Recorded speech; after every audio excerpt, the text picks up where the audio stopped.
Alors tout d'abord, l'accueil, l'écoute des victimes de violences et autres, parce que nous n'avons pas que les victimes de violences, avec un accompagnement personnalisé, la protection des femmes victimes de violences, je dirais même des victimes de violences, parce que il n'y a pas que des femmes, de l'aide à l'insertion professionnelle et économique, la sensibilisation à l'égalité et le soutien aux familles et à la parentalité.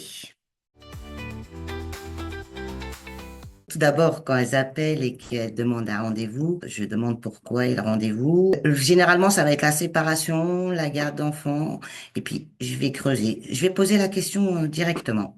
Est-ce qu'il y a des violences? Alors, il y en a certaines qui le savent, il y en a certaines qui répondent pas tout de suite, et je leur dis, ben, votre non-réponse est ma réponse. Il y a d'autres qui minimisent parce que pour eux, la violence, c'est que la violence physique. Donc, c'est moi, à un moment, qui vais leur dire, mais non, ça, c'est de la violence psychologique. Mais il y en a certaines qui prennent conscience tout de suite avec moi. Et d'autres, il faut encore le rendez-vous juridique derrière. Il y a le travail des juristes. Généralement, quand j'ai une victime de violence, je mets un rendez-vous avec l'un de nos juristes. Alors, nous, on est spécialisés en droit de la famille. Mais après, va y avoir sûrement une plainte ou il y a déjà une plainte qui a été mise en place. Donc, je mets en lien direct avec l'un de nos partenaires qui est l'aide aux victimes. Je donne les coordonnées de l'antenne médico-judiciaire où il y a des médecins légistes, psychologues, tout ça lors du premier contact. C'est simple, c'est justement une mise en sécurité de la victime. Quand je mets un rendez-vous téléphonique, c'est qu'il y a un accord avec la victime de violence pour que le juriste ou la juriste puisse la rappeler. Mais quand l'auteur est dans la maison, on ne connaît pas forcément ses horaires, je dis aux victimes, quand mon collègue ou ma collègue appellera, vous dites, je ne suis pas intéressé par ce forfait. Et vous raccrochez direct. Automatiquement, mes collègues savent, ils vont pas insister. Et je la laisse me rappeler derrière pour qu'on puisse remettre un rendez-vous en place. Après toutes ces violences où elles ont porté plainte, elles ont été mises en sécurité dans des structures d'hébergement d'urgence. Il y a toute la partie administrative à refaire et c'est là où il y a des violences administratives. On s'en rend pas compte, mais récupérer une feuille d'impôt, faire une demande de logement et que ça n'avance pas, ce que je considère moi de la violence administrative parce qu'on les prend pas forcément au sérieux.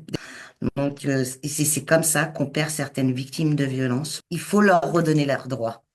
Elles ont été coupées de tous leurs droits et à ce moment-là, j'ai besoin qu'elles entendent qu'elles ont ces droits-là et qu'elles peuvent l'utiliser. On a toujours besoin. Nous, on est un CIDFF, par exemple, on n'a pas de psychologue. Ça serait un besoin. On a besoin d'un autre juriste parce qu'on a plus de demandes.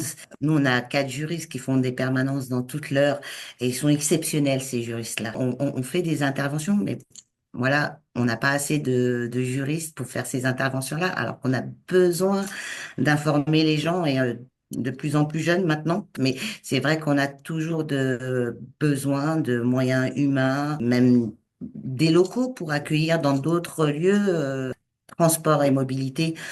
C'est vrai que dans l'heure, on a un public dans le monde rural où on a beaucoup de violence et c'est très difficile. Donc nous, on essaye de trouver des moyens, mais c'est vrai que si on avait des locaux à disposition, qu'on nous finance des permanences, euh, ça serait bien. J'ai une augmentation des appels maintenant. Est-ce qu'elle parle plus? Est-ce qu'il y a eu plus de communication? Mais aussi, on est monté dans une échelle de violence qui est aussi plus.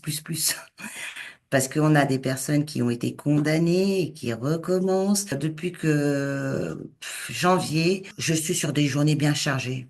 Entre 5 à 10 violences par jour et on est sur du plus. On monte sur une échelle de violence qui est impressionnante.